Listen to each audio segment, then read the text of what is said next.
is a type of medicine that trains your body to fight any foreign agents. Plants are helpful for the ecosystem. It's an electronic device for storing and processing data. The nervous system is all the collection of nerves in your body. Yeast is a eukaryote. Welcome to Spectacular Science, where it's all about science, with your host, Akshay.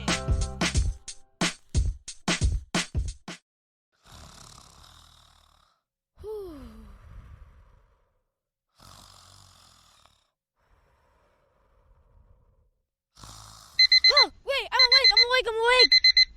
Oh, a brand new day. Finally. It felt like I was sleeping for over a year. Oh, just stretch out. Oh, okay, now trying to check my bedside calendar. Wait, today's the day. I'm so excited. Yes, finally. The day has arrived. Today is the 100th episode of Spectacular Science. Wow, it just felt like yesterday that I published an episode on plants and trees. Oh, that was a long time ago. Well, we finally made it. Listeners, thanks to you, we have reached our 100th episode.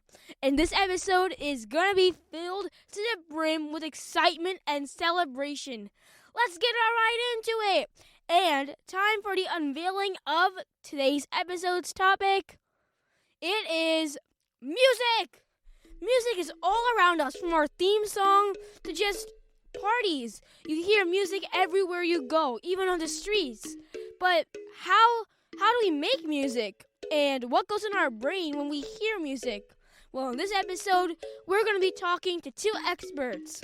One, a scientist who has studied the connection between music and the brain, and another, a musician who you may recognize that has made the Spectacular Science theme song. Let's get right into it. Now, I'm going to talk to Dr. Alan Harvey from the University of Western Australia. He studies the connection between the brain and music and is going to explain to us what goes on in our brain when we hear music. Hi, Dr. Harvey. Hello, how are you? I'm good. How are you doing? I'm very well, thanks. So, can you please introduce yourself to the listeners? Okay, my name's Alan Harvey. I'm an emeritus professor at the University of Western Australia. I was trained in neuroscience, but more recently I've also been a musician most of my life. So I had an ambition to write a book about music and the brain and why humans respond. And so that's what I've been doing the last several years. I'm an honorary fellow in my school, and also I've now been made an honorary fellow of the Conservatorium of Music, which is very exciting given that I'm actually a neuroscientist and I don't play music anything like as well as those people in the conservatorium. So I'm British originally. I came from London. I was educated at the University of Cambridge and then did a PhD in Canberra in Australia. And I've been in Perth for a long time. Wow, that's so cool. How did you get interested in science? Yeah, it's a good question. Because I loved music so much, at one point I remember telling my mother that I wanted to be a great composer. I didn't want to be just any old composer. I wanted to be a great one. That tells you that music's been a core part of my kind of life. But I think at school I got interested in biology. When I went to Cambridge, the neurosciences became more and more interesting for me. And by the time I finished my physiology degree at Cambridge, I was really keen on pursuing a research to learn more. And in fact, I can even remember the moment. This is maybe interesting because I've told my students this a lot. One of my lecturers was a guy called Colin Blakemore, who's now Lord Blakemore, is one of the most famous neuroscientists in the UK. And at that time, he was probably about 30, something like that. And I remember he gave a lecture on the visual cortex, and I went and asked him a question after the lecture, which always takes a little bit of courage when you go up and ask a lecturer something. And he said, "Alan, that's a very good question. Why don't you go and find out?" And I thought, oh, just a minute. I've just thought of something that he said was interesting, and maybe I should go and find out what's going on. And that kind of was a real stimulus for me, that there was knowledge out there and new ideas out there. And rather than just sitting around worrying about it, go out and find out. And so I pursued a PhD and was trained in physiology. And it's been it's been a great interest of mine all my life. Wow, that's amazing. So now on to music and our brains. What goes on inside of our brains when we hear music? Well, now there's a big question. So many parts of the brain are activated when we listen to music. Now, some of those parts of the brain that are activated are similar to those that are activated when you hear someone speaking or when you hear an environmental noise like birds communicating or traffic going past. So everything obviously goes through the ear, through the eardrum, and then is processed in a structure called the cochlea. And then all of that information gets passed up through a bunch of relays up into the brain, up into the cortex, onto the temporal side here. So the auditory cortex is where initially it gets processed, and then it gets distributed.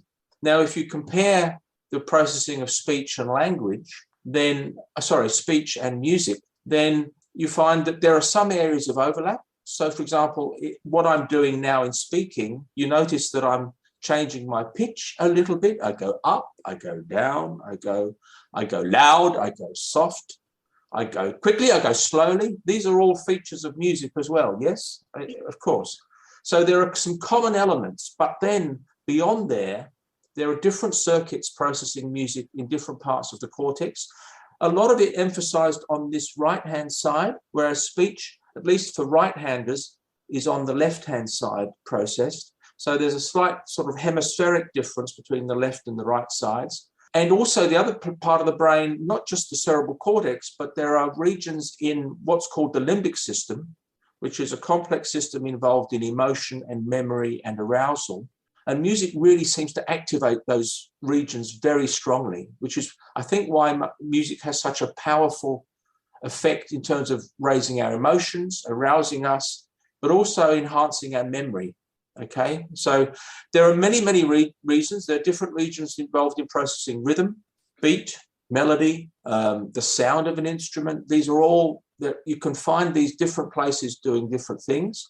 And then, of course, there are parts of the brain that respond when you listen to music that you like or that you find is, something you remember from your past. You've probably got songs that you can remember from 3 or 4 years ago, and if you hear them again now, you went, oh, I remember that one. So when those areas that are, the happy memories actually process in different parts of the brain from areas of that process music that you think of as sad or dissonant. So again, depending on whether it's happy music or sad, dissonant music, you get different regions. It's a very distributed system indeed. And in fact, when you practice a lot, if you're a musician who practices a lot, then in fact, gradually, that more and more regions on this side start to get activated as well. Because most musicians use both hands, whether they're playing the piano, playing clarinet, playing the violin. So the two hands have to coordinate, and that increases the binding between the two sides. So if you look at a musician's brain, they have a lot more interconnections between the two cortical hemispheres than normal people, because they've had so much training in using these two hands to coordinate. So there's a huge literature now on how, I'm sorry, it's a long answer, but there's a huge literature on what goes on, exactly why it fills us with such pleasure and happiness and joy, or why sometimes it makes us feel so sad. Well, that's one of the great things about the human brain and us. It's a special characteristic of being a human being. Wow, that is so cool. So how do we study the human brain to find all this information out? Well, in days gone past, really the only way you could work out what was going on was when people actually suffered an injury or a stroke. So people could maybe injured or have a stroke, and then some part of their brain stopped working. And there are examples of these things called amusias where somebody who used to be able to sing cannot sing anymore, or they can't read music anymore. So a lot of it was done on the pathology of what disappeared when something was injured. That's not the best way of studying how a brain works, really. So what then happened many more years, less time ago, 40 or 50 years ago, is they used electroencephalography, the electrodes on the top of the head to record brainwave activity, to sort of get some idea of which areas of the brain were active doing different things.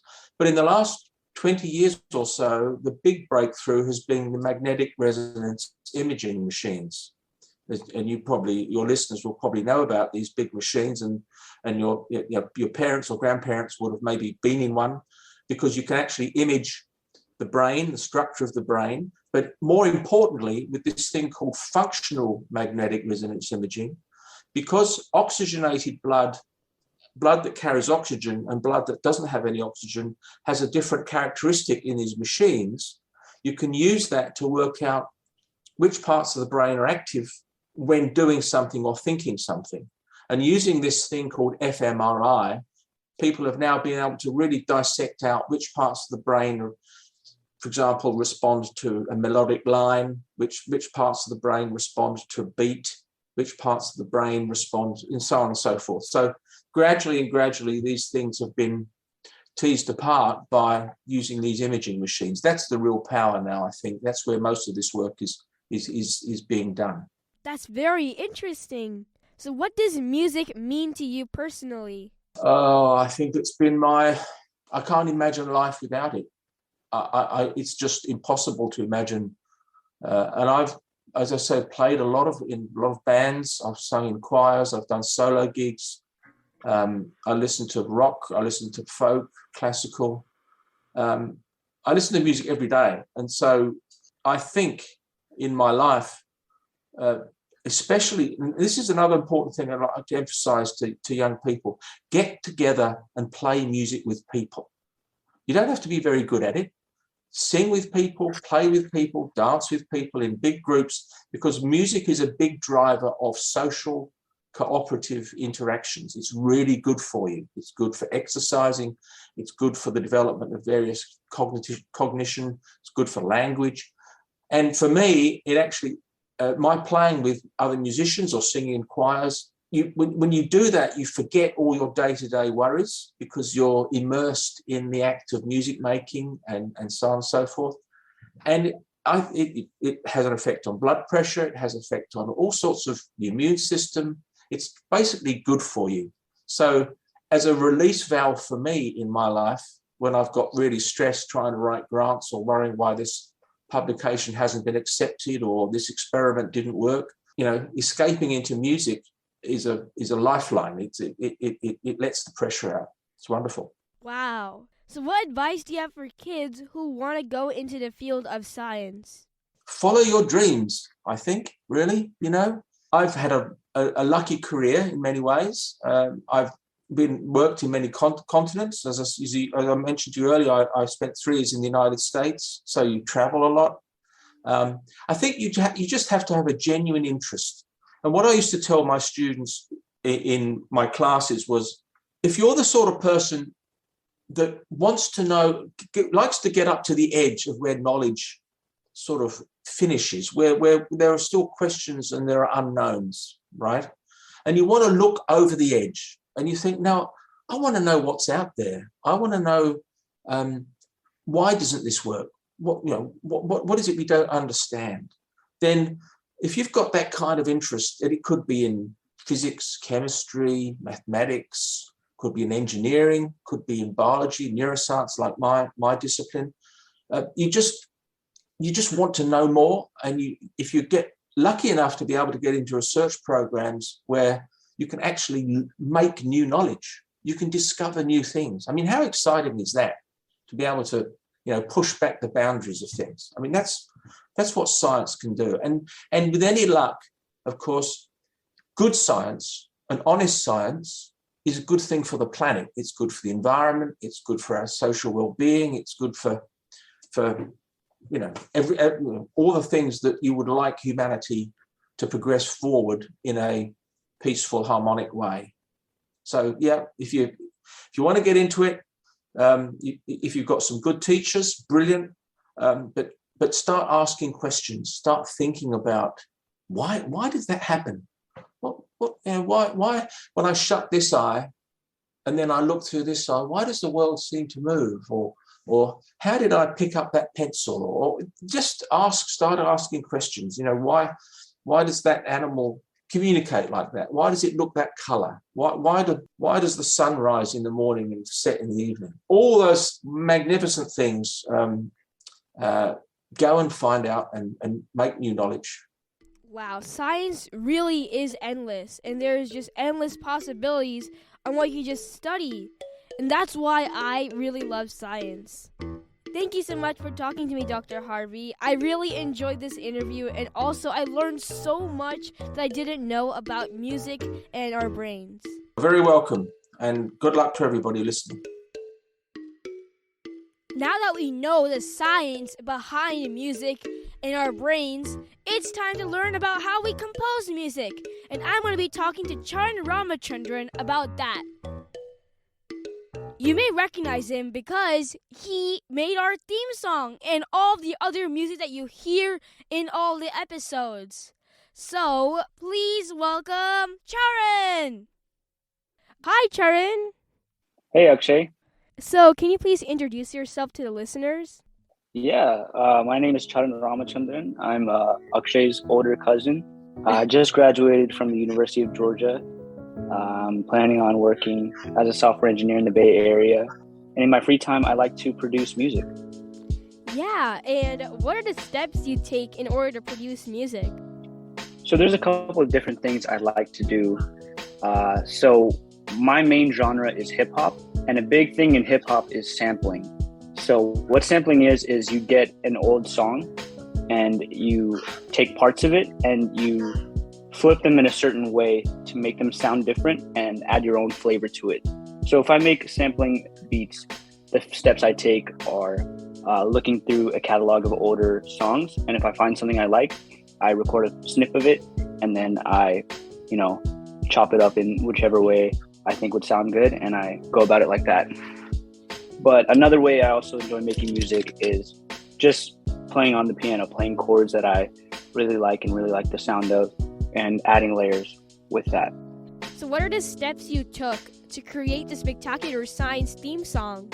So to create the theme song, I had some back and forth with the legend himself, Mr. Akshay. So he gave me his idea on what he wants the theme song to be, and he sent me some recordings of clips from the previous episodes, as well as him introducing the show. And I just added some drums in the beginning, and then I played a very simple piano chord progression, and then I added the recordings over top of it and threw some reverb on it, so it makes it sound more spacey. And what does chord progression mean? Chord progression is a series of chords that go well together. So a chord is two or more notes that are played together that sound good, that are in harmony. Wow, that's so cool. So what do you enjoy about making music? So I enjoy the collaborative efforts it takes to make a song. So you can obviously make music by yourself, but to me, it's more fun when you get a group of people together and just jam. You get a lot of different ideas from different people, and you can just feed off of each other's energy and make something great. Wow, that's amazing. Thank you so much for talking to me today. I really enjoyed it. I'm really thanking you for creating that theme song, and it's just amazing. You're welcome, Akshay. And congratulations on your 100th episode, and I wish you 100 more. Thank you. Do you hear this music in the background? Well, this awesome music was actually made by Charan himself. Here, take a listen.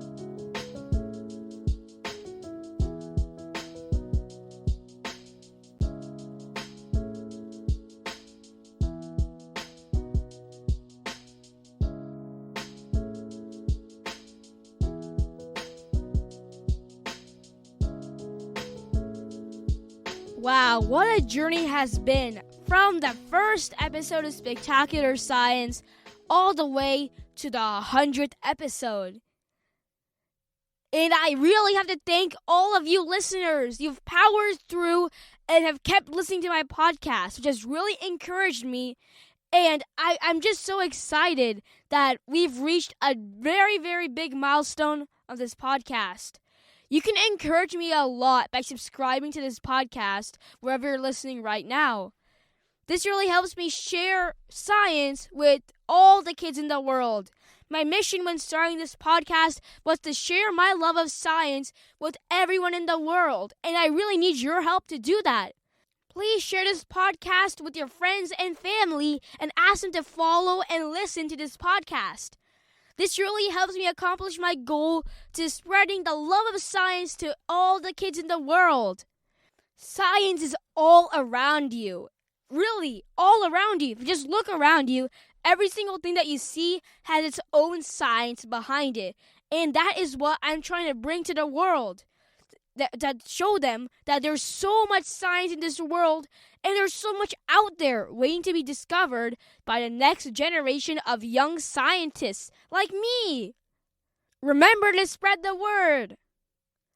I also have to thank all the experts in this episode and all of my other episodes for encouraging me and for sharing their amazing knowledge with all of you listeners. And I've learned so much throughout this journey about vaccines, about just what science is, and even about music, like in this episode.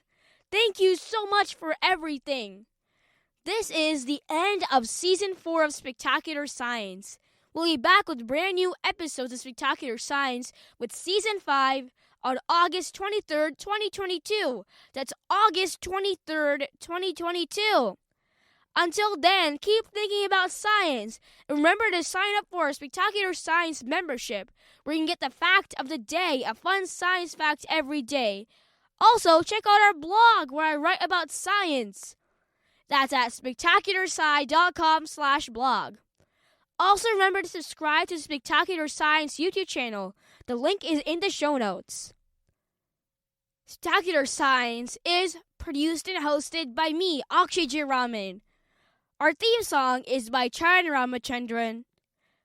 Thank you so much, Charan and Dr. Harvey, for this amazing interview. I learned so much. Special thanks to Charan Ramachandran. Thanks for listening to this episode, and we'll see you on Season 5 of Spectacular Science on August 23rd, 2022. Thank you so much for sticking with me through this entire journey, and we'll see you on the many episodes that are coming up. Bye!